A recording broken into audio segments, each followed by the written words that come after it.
Hello, everybody. This is Craig Milkowski for Timeform US, and I'm here to do a preview of the Beverly D Stakes being run at Churchill Downs on Saturday as the fifth race. This is one of the two races being moved from Old Arlington Park. The Arlington Million is being run a little later on the card, but this one's a little earlier due to there only being 5 horses. I would imagine it's not a great race for a horizontal bet, so it was placed earlier.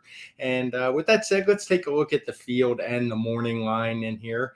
And we see that it's a pretty evenly matched field according to that morning line maker. Rougir is the 2-1 morning line favorite, but then we have 3 other horses tabbed at 3-1 or less. And then seeming long shot 8-1 Deleka at 8-1. With only 5 horses, there's not a whole lot to see on the pace projector, but we'll go ahead and talk about that for a minute. And on that Timeform US pace projector, you can see Deleka is shown on the early lead, being pressed slightly by Princess Grace, and then a big gap back to the back. And I pretty much agree with that one. This is not a race with any horses that really need the lead. Deleka is kind of an in and outer. Princess Grace has one on the lead, as we'll see later in this preview, but she's also come from well off the pace, so a pretty versatile sort.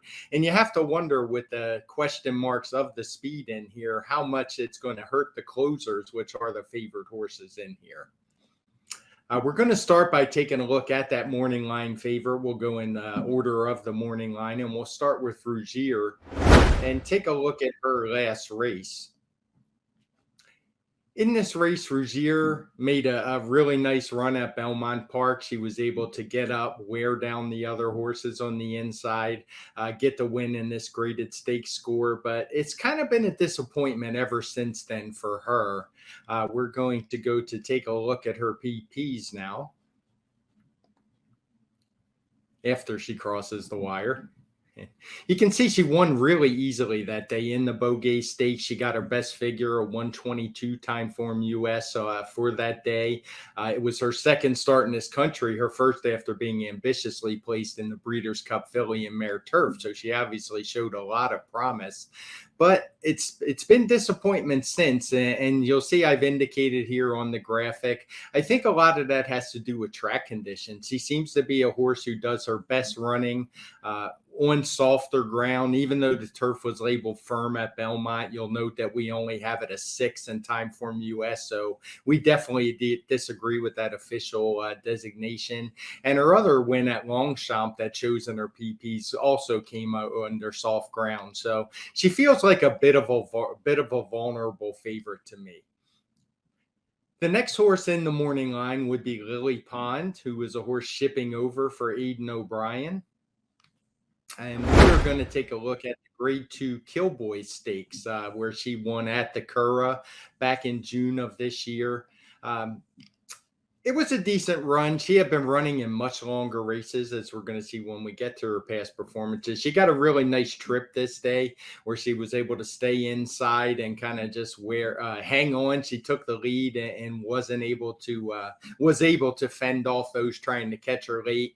It was a drop down in condition for her, and she made a nice forward move in this race, I think.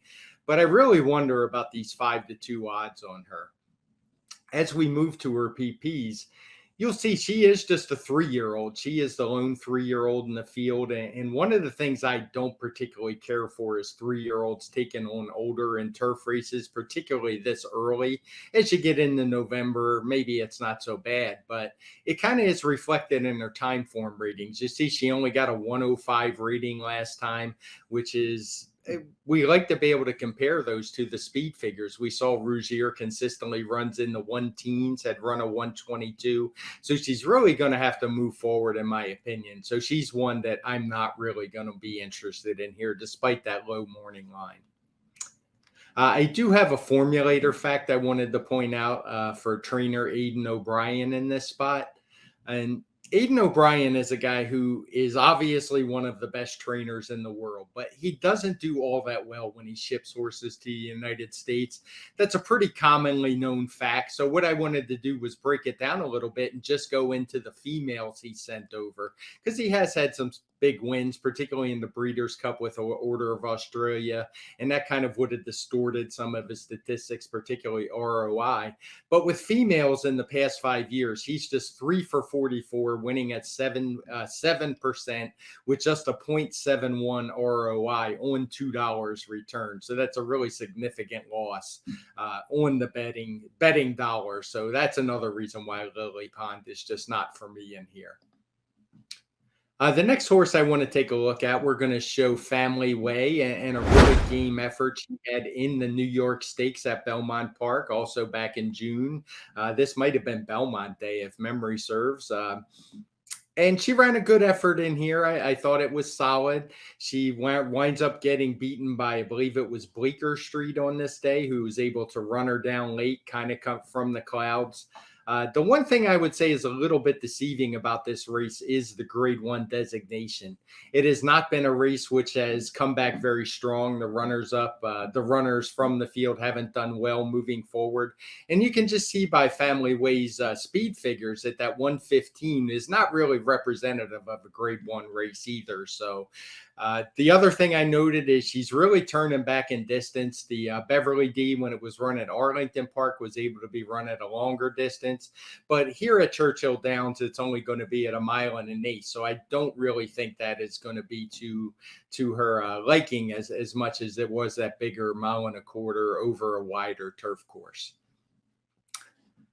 So you can probably guess by now I'm going to lean in a different direction as I've been a little bit negative on the other three horses. So let's move into one I do like, and that's Princess Grace. Princess Grace is a filly who has had her ups and downs, but last time she really turned in a nice performance. She shipped over to Parks for the grade 3 Penny Memorial. And I like that she showed some early speed here. She's one that they've toyed with rating her back at times, but I think she's more versatile than that. I don't think you have to have a plan to send her to the front end or to make her come from behind. As she showed here, she's quite capable on the front end. I think she's going to be up close to the front in this particular spot. You can see she set a pretty slow pace last time. That's why we have the fractions color coded in blue. But she ran a nice speed figure that day, and I just don't see a whole lot to challenge her on the front end, other than the last horse we're going to talk about, and that's Deleka. Deleka is a filly who has had her ups and downs for sure. She is a horse who has run at longer distances, all the way up to 1.5 miles. She's run at shorter distances. There are times when she runs off on the front end, and she may very well do that here because there's just no other real speed to challenge her. Princess Grace, I think, will lay just to her outside and kind of let her go and have things her own way. You will notice that back in June, Deleka ran in at Churchill Downs in the Grade 3 Mint Julep, set the pace for a long way before getting run down by Cam's Mission. Ran a nice 116 speed figure. So I do think she's going to be pretty dangerous in here, but I really wanted to pick her at first, thinking she was going to be lone speed, but I wound up going in a little bit different direction. So let's take a look at my selections here.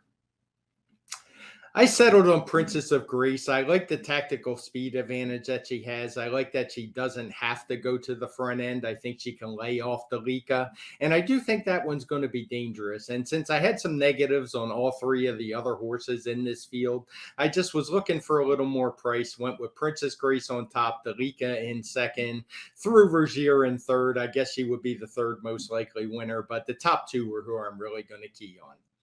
That does it for this preview. Hope you enjoyed, and we'll talk to you next time.